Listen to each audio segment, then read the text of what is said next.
তো দেখো 20 নম্বরে বলেছে কোন সমান্তর ধারার প্রথম m পদের সমষ্টি। কয়তম পদের সমষ্টি? m পদের সমষ্টি।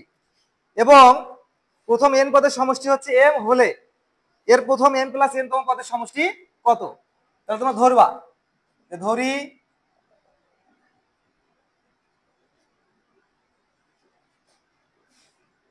সমান্তর ধারার প্রথম পদ a, সমান্তর ধারার কি হয় বলো তো? এটা হচ্ছে d। আমরা জানি n পদের সমষ্টি, বলো m পদের সমষ্টি সূত্র কি? এবার বা n/2 হ্যাঁ বসো। আচ্ছা এইটা এখন কোশ্চেন ভালো করে দেখো, বলছে m পদের সমষ্টি কয়তম পদের? তাহলে n এর জায়গায় কি বসাবা?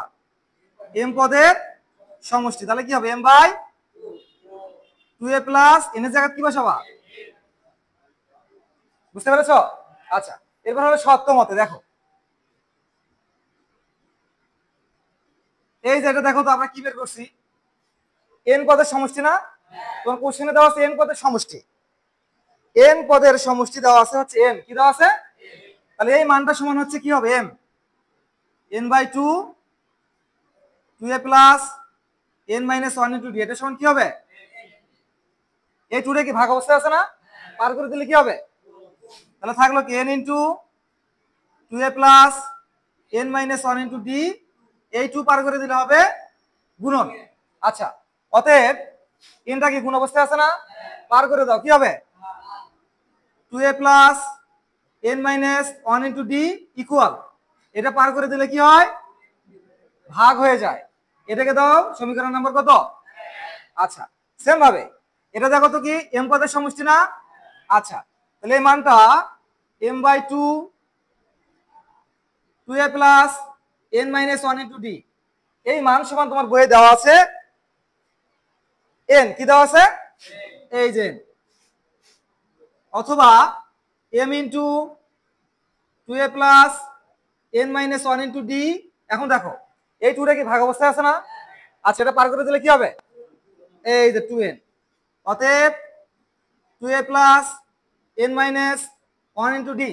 এখন দেখো mটা কি কোন অবস্থায় আছে না? পার করে দিলে কি হবে? এই যে 2n ভাগ হচ্ছে কি বলো তো? এটা হলো সমীকরণ নাম্বার 2। তোমাদের আমি বলেছি যে সমান্তর ধারায় যদি তোমরা দুইটা সমীকরণ পাও তাহলে এই সমীকরণ দুটো কি করতে হবে? বিয়োগ করতে হবে, বিয়োগ। তাহলে এখন বিয়োগ করো, 1 মাইনাস 2 করি। তাহলে দেখো সমীকরণ 1 কে আমরা এটা পাইছি না?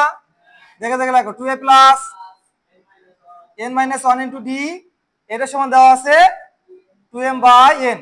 আর সমীকরণ নাম্বার 2 হচ্ছে 2a plus m minus 1 into d, এটা সমান কি দেওয়া আছে? 2n/m। আচ্ছা বিয়োগ করা মানে কি বলো তো? চিহ্নের পরিবর্তন। কিসের পরিবর্তন? চিহ্ন। তাহলে প্লাস থাকলে কি হবে? প্লাস থাকলে এবার দেখো প্লাস থাকলে দেখো তো প্লাস 2a মাইনাস 2a কি হয়? চলে যায়, কারণ আমরা জানি একই যদি হয় সংখ্যা এবং বিপরীত চিহ্ন যদি হয় তাহলে সেটা কি হয়? কেটে যায়। আচ্ছা তাহলে এখন দেখো তো n দ্বারা গুণ করো, n দ্বারা গুণ করলে হয় nd মাইনাস d কে। আচ্ছা এরপর এখানে কি এটার সামনে চিহ্ন কি বলো তো? মাইনাস। m দ্বারা গুণ করলে হয় মাইনাসে মাইনাসে d কে। ওকে এখন এখানে আসো, 2m বাই n চিহ্ন কি? এখানে আছে 2n বাই হচ্ছে m। আচ্ছা এখন দেখো মাইনাস ডি প্লাস ডি কি হয়? দুটোর মধ্যে কি ডি আছে না? একটা ডি কমন নাও, কি থাকে? n মাইনাস m ইকুয়াল লসাগু করো m n, n চলে গেলে কি থাকে? m দ্বারা গুণ করলে কি হয়? 2m স্কয়ার মাইনাস, আবার দেখো m চলে গেলে কি থাকে? n দ্বারা গুণ করলে কি হয়? ওকে আচ্ছা এখন খেয়াল করো এই দুটোর মধ্যে কি কমন যায়? 2 কমন যায়, গেলে কি থাকে? m স্কয়ার মাইনাস বাই হচ্ছে mn। আচ্ছা এখন দেখো তো 2 ইন্টু এটা কিসের সূত্র পড়ছে বলতে পারবা?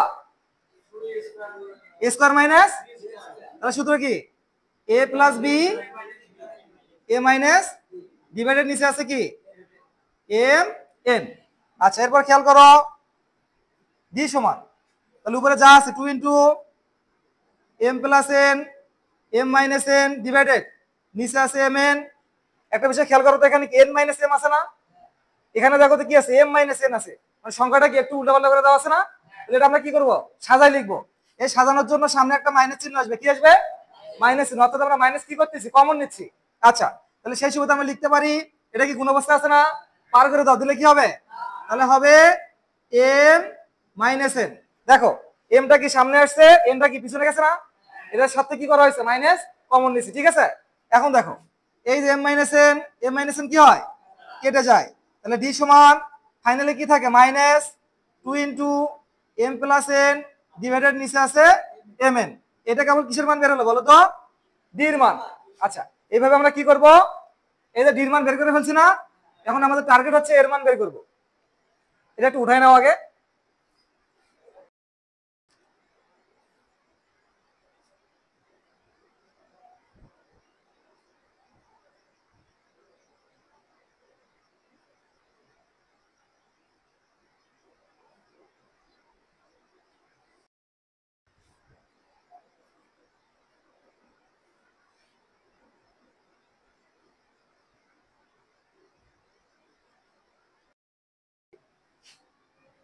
m প্লাস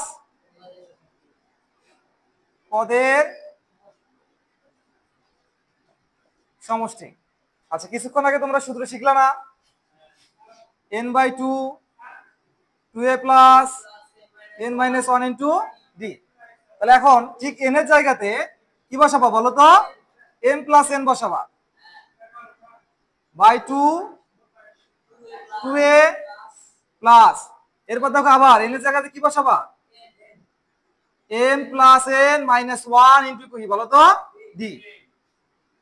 এখানে আছে m প্লাস n বাই 2, এখন 2a প্লাস এটা গুণ করে দাও, m দ্বারা গুণ করলে কি হয় md, n দ্বারা গুণ করলে মাইনাস d। ওকে আচ্ছা এখন দেখো নিচে আমরা দুইটা সমীকরণ পাইছি না, আমরা এই সমীকরণের মতো করে সাজাবো, একটু খেয়াল করবা।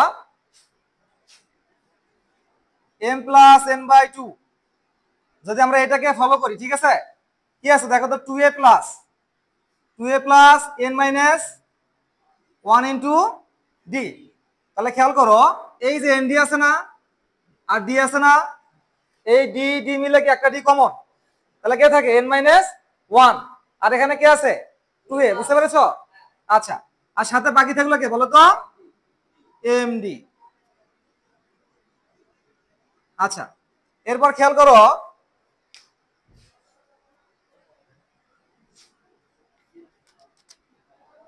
m প্লাস n বাই 2 গুণন, এখন দেখো তো এইটার মান 2a plus n minus 1 into d, 2a plus n minus 1 into d এর মান কি দেওয়া আছে 2m বাই n, সাথে আছে কি প্লাস md।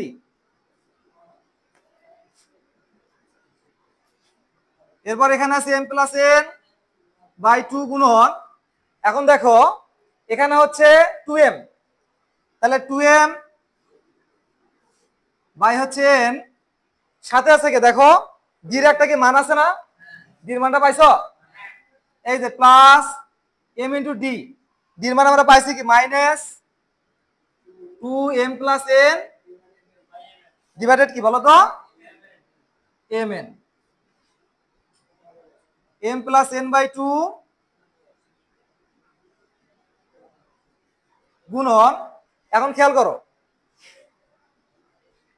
এই যে m আর m কি হয় কেটে যায়, কেটে গেলে কি থাকে লসাগু করো, n n এর লসাগু কি বলো তো n, এটা চলে গেলে কি থাকে 2m, প্লাসে মাইনাসে কি হয় মাইনাস, 2 দ্বারা গুণ করলে কি হয় 2m, তারপরে দেখো মাইনাস প্লাসে কি হয় মাইনাস, সাথে আছে কি n, বুঝতে পেরেছো? আচ্ছা এখন খেয়াল করো তো প্লাস 2m মাইনাস 2m কি হয় কেটে যায়। আচ্ছা তাহলে বাকি থাকে কে m প্লাস n বাই 2 গুণন, উপরে আছে কি মাইনাস n, নিচে আছে কি বলো তো প্লাস এন। এখন দেখো এন এন কেটে যাও, তাহলে কে থাকে? এম প্লাস এন, নিচে আছে কি 2। এখন খেয়াল করো যে এই যে এখানে এন আছে না, 2 দ্বারা গুণ করলে কি থাকে? 2n। তাহলে এখানেও কি থাকবে? 2n। তাহলে 2 2 কেটে যায়, n n কেটে যায়, কি থাকে? তখন কি 2 থাকবে? তাহলে কে থাকে বলো তো? শুধু মাইনাস এম প্লাস এন। এটা হচ্ছে ফলাফল। সবাই তুলে নাও।